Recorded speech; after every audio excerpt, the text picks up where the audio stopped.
జై శ్రీరామ్. ఎట్లా ఉండరు అందరూ? నేను మీ సరళ. మేము నిన్న చౌటుప్పల్లో ఉన్న అమ్మ నాన్న అనాథ పుణ్యక్షేత్రానికి వెళ్ళాము. అక్కడ అమ్మవారికి బియ్యం పోసి అందరము ఆనందంగా అమ్మవారి దగ్గర ఆడుకుంటూ పాడుకుంటూ వెళ్ళాము. జై శ్రీరామ్. అక్కడ 12 జ్యోతిర్లింగాలు దర్శనమైంది. మాణిక్యమ్మ దగ్గర బియ్యం పోసాము. చాలా ఆనందంగా ఉంది. పుణ్యలింగేశ్వర స్వామి దర్శనం కూడా చేసుకున్నాము.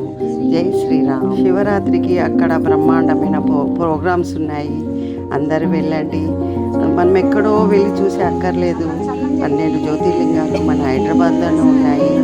మనకు వీలుగా ఉన్నందుకు తొందరగా వెళ్ళి దర్శనం చేసుకోండి. జై శ్రీరామ్.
చీర తెచ్చిందమ్మా.